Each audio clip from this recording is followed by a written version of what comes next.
Alors ce soir, on va parler du repas du Seigneur et on va lire le premier paragraphe du chapitre 30 de notre confession de foi. Il dit, le Seigneur Jésus a institué la Sainte Seine la nuit où il fut livré pour qu'elle soit observée dans ses églises jusqu'à la fin du monde, afin d'être un souvenir perpétuel et une déclaration du sacrifice de lui-même en sa mort. Par elle, la foi des croyants est affermie dans tous ses bienfaits, leur nourriture spirituelle, leur croissance en lui, leur progrès dans l'accomplissement de tous leurs devoirs envers lui. La Sainte Seine est le sceau et le gage de leur communion avec lui et les uns avec les autres. Alors, la première affirmation, c'est que c'est Jésus lui-même qui a institué la Sainte Seine. J'avais dit dans les dernières semaines que euh, les protestants reconnaissent deux ordonnances ou sacrements. Là, j'hésite à utiliser le mot sacrement en raison de la récupération que l'Église catholique en a fait. Euh, mais l'Église catholique voit, je pense que c'est 7 sacrements. En fait, euh, un sacrement ou une ordonnance, c'est ce qui est institué par Jésus. Jésus n'a pas institué euh, la prêtrise comme l'Église catholique. Jésus n'a pas institué l'extrême onction. Jésus n'a pas institué le mariage. Le mariage était là bien avant. Donc, il a institué le baptême et la Sainte Seine. Euh, et la nuit où Jésus l'a institué, il était réuni avec, excusez-moi, avec les 11. Il y a des textes qui montrent que Judas était là, mais il est parti avant la Sainte Seine. Et on voit dans Apocalypse 21, 14 que les apôtres représentaient l'Église. La muraille de la ville avait 12 fondements et sur eux les 12 noms des 12 apôtres de l'agneau. Les apôtres représentaient l'Église dans certains cas et ils représentaient le Seigneur aussi. Lorsque les apôtres parlaient, ils étaient inspirés comme des envoyés du Seigneur. Et quand j'étais pasteur à Montréal, il y a un jeune homme d'environ 8, 9 ans qui m'avait demandé pourquoi Jésus n'avait pas célébré son dernier repas avec les autres chrétiens. Il y en a qui étaient chrétiens à part les apôtres. Il y avait sa mère, Marie, puis il y en avait d'autres. Alors, d'abord, j'étais très impressionné par une telle perspicacité à cet âge-là. Mais j'ai répondu que c'est probablement parce que Jésus a voulu le faire d'abord avec ceux qui allaient le représenter et voir la continuité de cette pratique-là. Jésus leur a donné un exemple, leur a montré comment faire pour qu'eux autres puissent le répéter après ça à l'Église. Le repas du Seigneur doit être célébré dans les églises du Seigneur, c'est-à-dire dans les églises locales. Dans Acte 20, verset 7, on lit, « Le premier jour de la semaine, nous étions assemblés pour rompre le pain. » J'en avais parlé pour le baptême. C'est vrai pour la Sainte Seine. Il y a des chrétiens qui pensent qu'ils peuvent célébrer le repas du Seigneur dans leur maison. Alors, on fait couler un bain pour le baptême, puis on ouvre une bouteille de rouge, puis on casse une miche, puis on se fait une Sainte Seine entre nous. Euh, Paul nous parle du repas du Seigneur comme un repas d'église. Il dit, excusez-moi, aux Corinthiens. Donc, lorsque vous vous réunissez, ce n'est pas, donc, il est en train de faire un reproche, ce n'est pas pour manger le repas du Seigneur, car en mangeant avant les autres, chacun prend son propre repas et l'un a faim tandis que l'autre est ivre. N'avez-vous pas des maisons pour y manger et boire? Ou méprisez-vous l'Église de Dieu et couvrez-vous de confusion ceux qui n'ont rien? Que vous dirais-je, vous louerai-je, en cela je ne vous loue pas. Alors, Paul est clair, le repas du Seigneur, c'est en Église et non en privé dans les maisons, même si on est 3, 4, 5 chrétiens. Euh, Et ça, c'est une sollicitation abusive du verset dans Matthieu 18 où Jésus dit, lorsque deux ou trois sont réunis en mon nom, je suis présent au milieu d'eux. C'est un texte qui concerne la discipline d'Église. Et les deux ou trois, lorsqu'on est euh, deux ou trois assemblés en son nom, ben les deux ou trois, c'est celui qui reprend son frère avec les un ou deux témoins sont rendus deux ou trois. Alors, il n'est pas question de dire on forme l'Église, on peut se nommer des anciens entre nous, on peut baptiser. C'est pas ce que l'Écriture dit. Et une des raisons, c'est que le repas du Seigneur illustre aussi l'unité du corps du Christ. Paul a écrit, la coupe de bénédiction que nous bénissons n'est-elle pas la communion au sang du Christ? Le pain que nous rompons n'est-il pas la communion au corps du Christ? Puisqu'il y a un seul pain, nous qui sommes plusieurs, nous sommes un seul corps, car nous participons tous à un même pain. Donc, c'est en Église rassemblée que le repas du Seigneur prend son sens.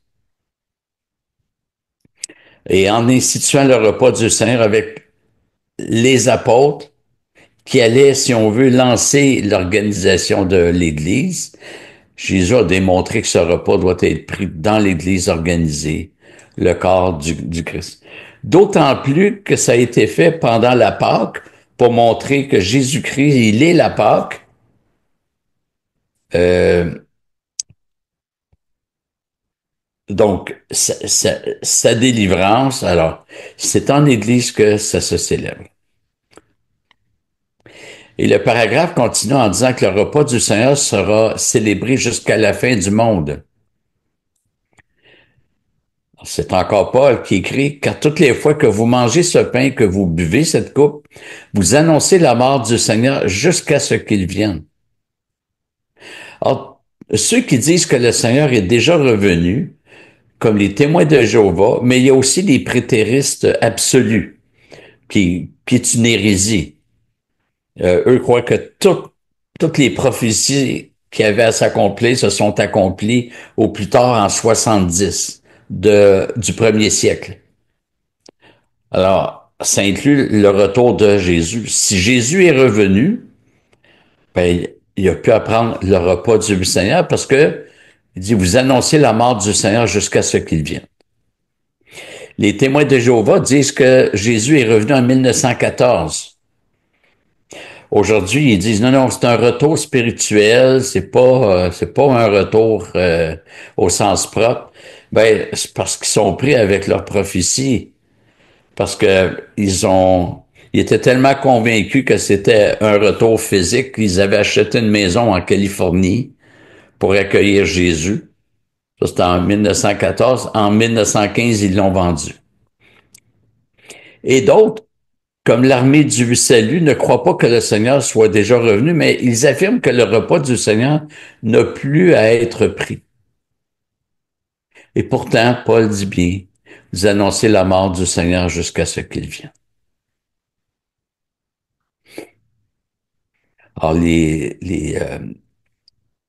l'armée du salut, et ce qu'il dit, c'est que les chrétiens peuvent très bien fonctionner et goûter aux grâces du Seigneur sans le baptême et le repas du Seigneur. Mais pourquoi le célébrer jusqu'à ce qu'il vienne? Ben, je pense que ça montre premièrement que euh, euh, excusez-moi, ça montre que la mort du Seigneur, c'est notre espérance.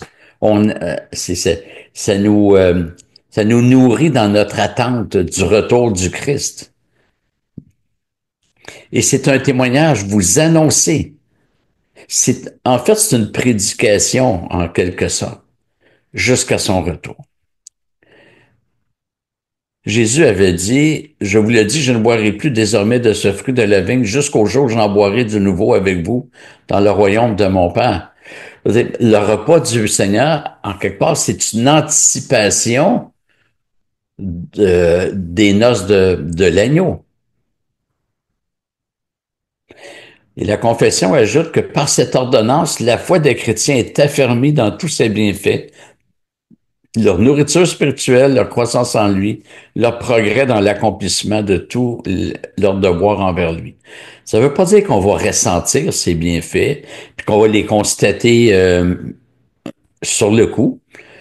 Euh, des parents peuvent très bien donner une bonne nourriture à leurs enfants. Vous avez, prenez ça, il y a des bienfaits dans ce qu'on vous donne, puis l'enfant, il mange, puis il se lève, puis il ressent pas les bienfaits, mais avec le temps, ça va assurer sa santé. Et lorsque le repas du Seigneur est pris dans la foi en ce qu'il représente, le repas affermit les croyants dans tous ses bienfaits. Ce n'est pas de la magie, c'est pas du sacramentalisme et ce n'est pas du ressenti. C'est simplement que le Seigneur, que ce que Dieu a institué n'est jamais vide.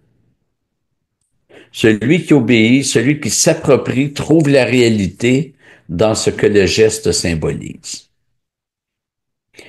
Et le paragraphe termine avec le fait que la Sainte Sainte, en passant le mot sainte, c'est un mot latin qui veut tout simplement dire repas.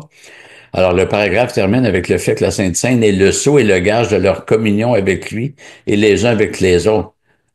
Et c'est encore le même texte de Paul qui nous instruit. Je pense qu'on l'avait lu plus tôt, mais la coupe de bénédiction que nous bénissons n'est-elle pas la communion au sang du Christ? Le pain que nous rompons n'est-il pas la communion au corps du Christ? Puisqu'il y a un seul pain, nous qui sommes plusieurs, nous sommes un seul corps car nous participons tous à un même pain. Alors, Paul dit bien que la participation au pain et au vin ou aux fruits de la vigne, c'est une réelle communion. On tombe pas dans le catholicisme, le vin ne devient pas le sang du Christ, le pain ne devient pas le corps. C'est plutôt que le fait de prendre le pain et le vin dans la foi fait que nous affermissons notre communion avec le Christ qui s'est livré à la croix.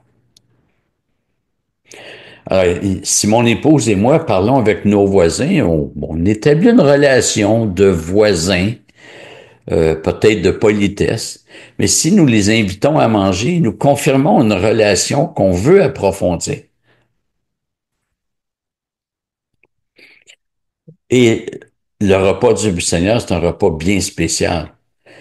C'est un mémorial de la mort du Christ, mais ce n'est pas qu'un simple mémorial,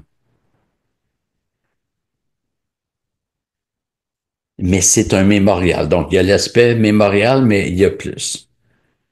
Dans certains milieux protestants, il y a la pensée que le repas du Seigneur n'est qu'un mémorial. Et j'ai l'impression que c'est une réaction plutôt anticatholique. On veut tellement être sûr de ne pas être proche des catholiques que là, on tombe dans l'opposé. Et eux mettent l'emphase sur faites ceci en mémoire de moi. Mais comme je l'ai dit, oui, il y a un mémorial, mais c'est plus que ça. Il y a une communion avec le Christ et les uns avec les autres. Au paragraphe 2, on lit, dans cette ordonnance, Christ n'est pas offert à son Père et il n'y est fait aucun réel sacrifice pour la rémission des péchés, des vivants ou des morts. Mais c'est une commémoration de l'unique offrande que Jésus-Christ a faite de lui-même sur la croix, une fois pour toutes, une oblation spirituelle à Dieu de toute louange possible pour cette offrande. Ainsi, le sacrifice papiste de la messe, comme il l'appelle, est très abominable et injurieux pour le sacrifice propre de Christ, l'unique propitiation pour tous les péchés des élus. Ah donc, le deuxième paragraphe se veut une réponse claire et ouverte à la doctrine catholique. On dénonce le sacrifice de la messe. Et à l'époque, les catholiques s'en prenaient aux protestants parce que les protestants dénonçaient les doctrines catholiques. Et pour les catholiques, le sacrifice du Christ est continuellement offert à Dieu à chaque messe. C'est un sacrifice perpétuel, réactualisé, Et je me rappelle encore des paroles que le prêtre prononce à chaque messe. Et les plus vieux, vous allez peut-être vous en rappeler. Le prêtre dit, lorsqu'il consacre l'hostie, le pain, il dit, Seigneur, accepte le sacrifice de ton Église et daigne y reconnaître celui de ton Fils. Alors que la Bible dit ceci dans Hébreux 9, mais Christ est venu comme souverain sacrificateur des biens à venir. Il a traversé le tabernacle plus grand et plus parfait, qui n'est pas construit par la main des hommes, c'est-à-dire qui n'est pas de cette création. Donc, Jésus-Christ a traversé le tabernacle.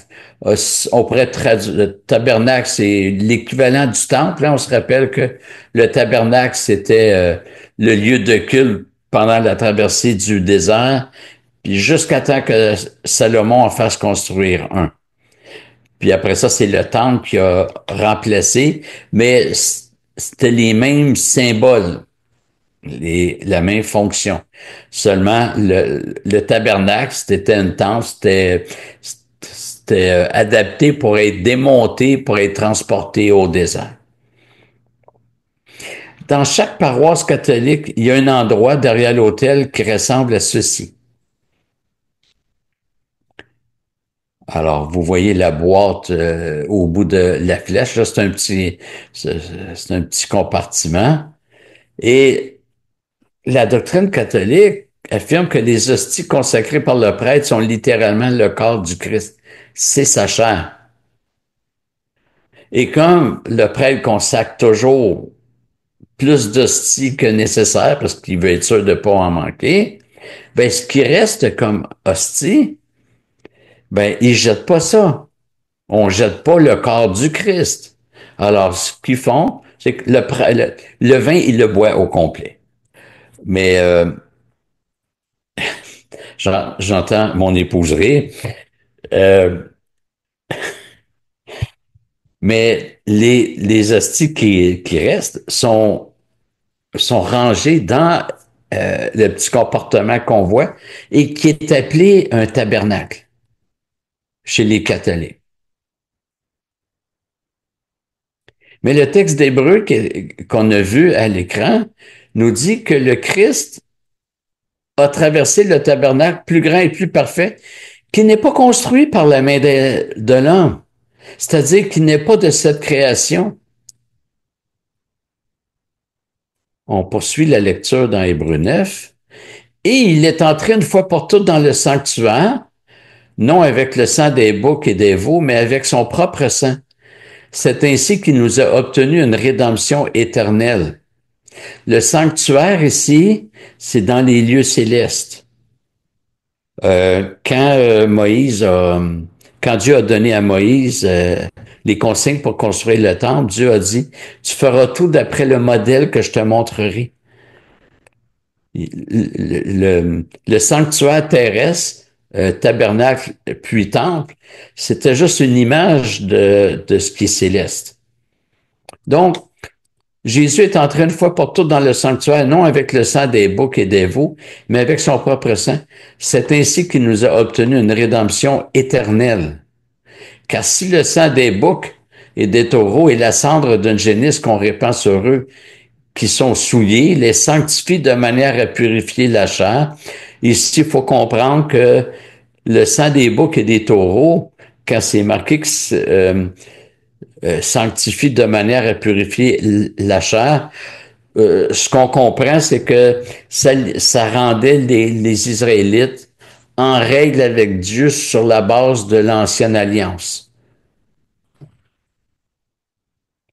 On continue. Combien plus le sang du Christ, qui par l'Esprit éternel s'est offert lui-même sans tache à Dieu, purifiera-t-il notre conscience des œuvres mortes pour que nous servions le Dieu vivant?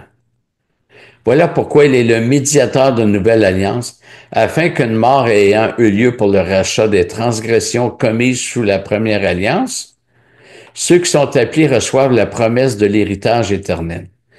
C'est là où il y a testament. Il est nécessaire que la mort du testateur soit constatée En grec, le mot testament puis alliance, c'est exactement le même mot.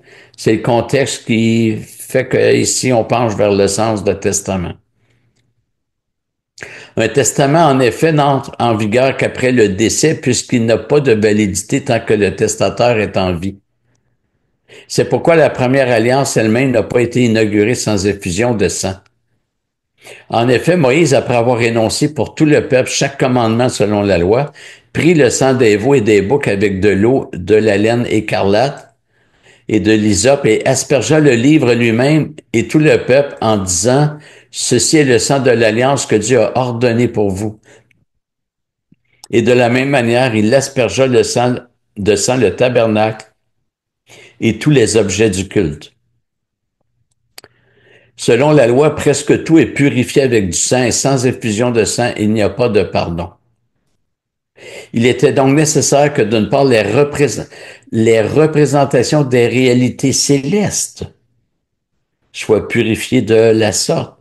Le sanctuaire, il est céleste. Mais le temple, puis le tabernacle, c'était des représentations. Donc, les représentations des réalités célestes soient purifiées de la sorte et que d'autre part, les réalités célestes elles-mêmes le soient par de meilleurs sacrifices. Car Christ n'est pas entré dans un sanctuaire fait par la main de l'homme, on l'avait vu tantôt, puis c'est répété au verset 24, imitation du véritable, mais dans le ciel même, afin de se présenter maintenant pour nous devant la face de Dieu. Il n'y est pas entré afin de s'offrir plusieurs fois. La messe catholique dit que à chaque messe sur la planète, à chaque fois, c'est le sacrifice du Christ qui est réitéré, qui est renouvelé. Donc, il n'y est pas entré afin de s'offrir plusieurs fois comme le souverain sacrificateur entre chaque année dans le sanctuaire avec du sang étranger.